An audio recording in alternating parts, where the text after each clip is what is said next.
അതെ, നോമ്പിന് ഉന്മേഷം കിട്ടാൻ ഈ ഒറ്റ ഐറ്റം മതി കേട്ടോ.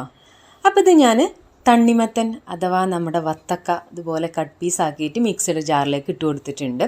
ഒരു നാരങ്ങയുടെ പകുതി എടുത്തിട്ട് ഇതുപോലെ പിഴിഞ്ഞു കൊടുക്കുന്നുണ്ട്. കുരു പെടാതെ ശ്രദ്ധിക്കണം കേട്ടോ.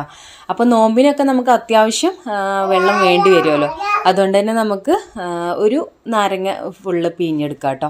ഇനി നല്ലൊരു മണവും രുചിയൊക്കെ കിട്ടാൻ വേണ്ടിയിട്ട് 2-3 മിന്റ് ലീവ്സ് ആഡ് ചെയ്യുന്നുണ്ട്. ഒരു നുള്ള് ഉപ്പ് ആഡ് ചെയ്യുന്നുണ്ട്. അതൊരു പ്രത്യേക ടേസ്റ്റാണ് കേട്ടോ അതിന്. പിന്നെ ആവശ്യത്തിനുള്ള പഞ്ചസാര ആഡ് ചെയ്യുക. ഹെൽത്തി കുട്ടന്മാരുണ്ടെന്നുണ്ടെങ്കിൽ തേൻ ആഡ് ചെയ്യുന്ന കേട്ടോ നല്ലത്. പിന്നെ കുറച്ച് നല്ല തണുത്ത വെള്ളം ഒഴിച്ചു കൊടുക്കാം. അല്ലോ, ഇതിപ്പോൾ എന്താ സംഭവം മനസ്സിലായില്ലേ? അതന്നെ അലങ്കാരപ്പണികൾ വീഡിയോ എടുക്കുന്നല്ലേ, അതുകൊണ്ട് മാത്രം കേട്ടോ. ഒരു പ്ലേറ്റിൽ കുറച്ച് പഞ്ചസാര ഇട്ടിട്ട് ജസ്റ്റ് ഒന്ന് പ്രസ് ചെയ്ത് കൊടുത്താൽ അതും അങ്ങനെ ഒട്ടിപ്പിടിച്ചോളൂ കേട്ടോ. ഇനി അങ്ങോട്ട് ഗ്ലാസ്സിലോട്ട് ഒഴിച്ചു കൊടുക്കുക തന്നെ, അത്രേ ഉള്ളൂ കേട്ടോ. പിന്നെ അലങ്കാരപ്പണികൾ കഴിഞ്ഞോന്ന് ചോദിച്ചാൽ ഇല്ല, അത് നമുക്ക് നമ്മുടെ ഐഡിയക്ക് അനുസരിച്ചൊക്കെ ചെയ്തെടുക്കാം. ഇപ്പോൾ കൊള്ളാം അല്ലേ, ഒന്ന് കളർഫുൾ ആയിട്ടുണ്ട്. ആദ്യത്തെ നോമ്പിന് ഇതന്നെ അങ്ങോട്ട് ഉണ്ടാക്കി നോക്കിട്ടോ.